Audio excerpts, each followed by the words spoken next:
Time of Troubles by Beck Wilson. So, what actually led up to the Time of Troubles? In 1598, Fyodor, the last Tsar of the Rurik dynasty, died and was replaced by Boris Godunov. Now, Godunov had a hard time as Tsar because the entire time he was Tsar, he was faced with the opposition of the false Dmitri. The false Dmitri was a pretender claiming to be the half-brother of Fyodor, which would have made him the legitimate heir to the throne.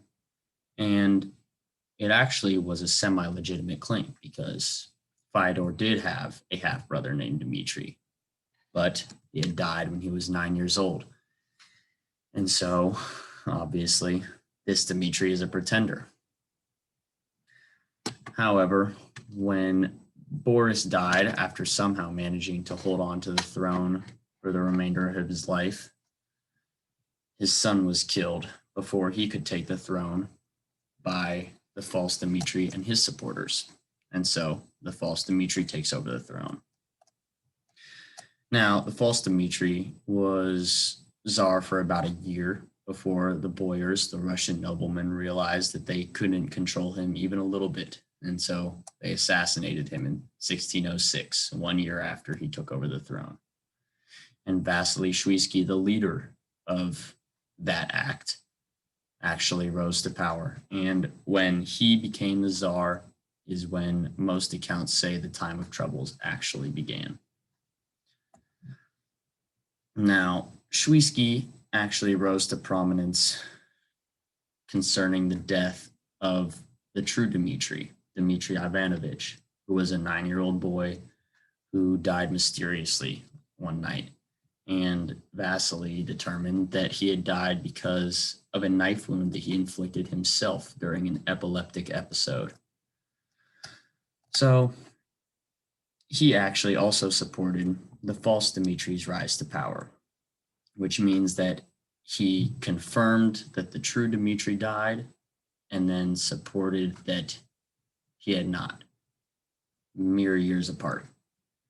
And then when the false Dmitri actually rose to power, Vasily Shuisky was the man who killed the false Dmitri.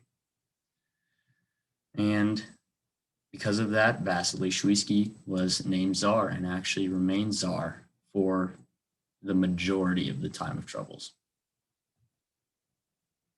But he faced his own opposition as Tsar, and his Tsar came in the form of the second false Dmitri. He had the exact same claim as the first, except for now he had 2 deaths he had escaped from. He actually bore no physical resemblance to the first, but managed to gain lots of support among southern Russians, lots of peasants and small landowners, and people who didn't like Tsar Shuisky very much, which probably helped.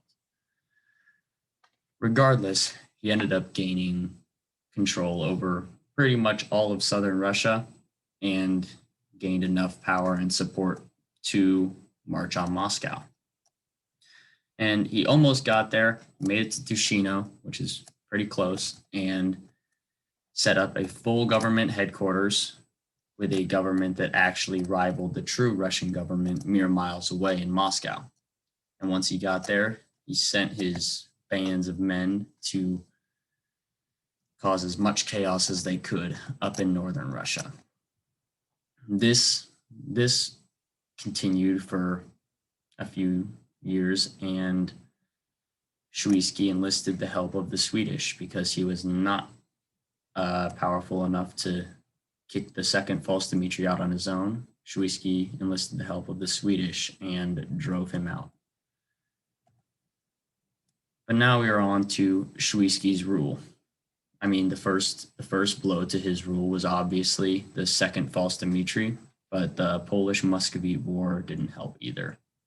This war happened because of the second false Dmitri, actually, because when Shuisky enlisted the help of the Swedes to help kick the second false Dmitri out, it made the Polish really, really mad.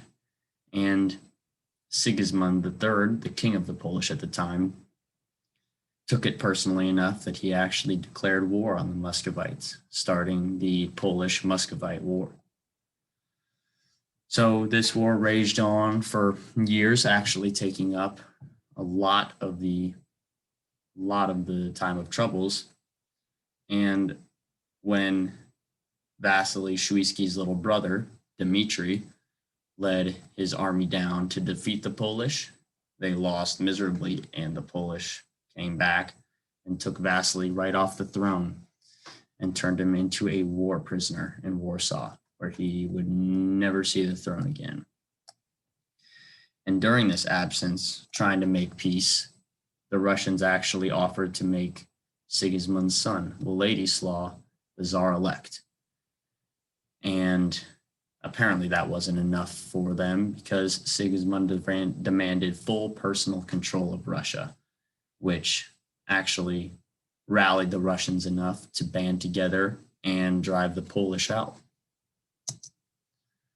So we're on to Sigismund III, the Polish king during the time of troubles and the instigator of the Polish-Muscovite War. When he declared that war, however, he had a little bit more in mind than just getting back at Russia for kicking out the second false Dmitry, who he actually supported. He wanted to capture Smolensk, the oldest city in Russia, and its surrounding borderlands. The second false Dmitry might have just been a cover, for all I know, and maybe his main goal was to capture Smolensk. Whatever the case, he ended up successfully capturing Smolensk, and the war ended with his son in a position to take the throne of Russia, the Polish in control of Smolensk, and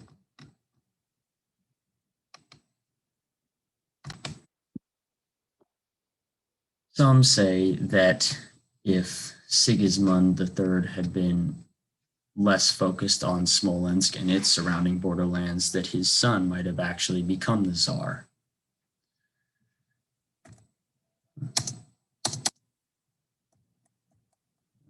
He's not moving.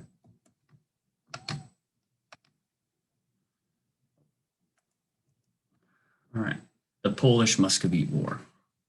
So, as we've already talked about a little bit, this started because Sigismund III declared war on Russia for daring to enlist Sweden to help fight off the second false Dmitry. However, the Polish controlled much of Moscow for 2 years during this war, and Smolensk long after. And actually in 1610, Shuisky was captured and became a prisoner of war. But in 1611, war was interrupted due to a temporary armistice between the powers. Notice I said interrupted, not done. But now we have to move on to Wladyslaw Sigismund III's boy, the Prince of Poland. So, obviously, he has a part in the Polish-Muscovite War, but he actually only became a major player afterwards.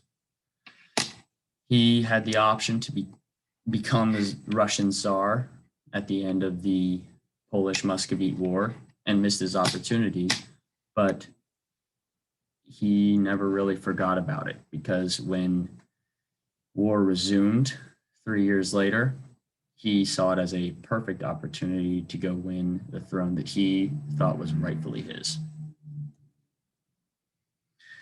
So now we're on to the Swedish-Muscovite War. The last war was between the Polish and the Muscovites. This one is actually due to a broken truce between the Swedish and the Russian in 1613, a mere 2 years after the Russians had finished fighting with Sweden. So while the Swedish and Russians were battling it out, Wladyslaw saw it as a perfect opportunity to go back to Russia and see if he could win his throne back.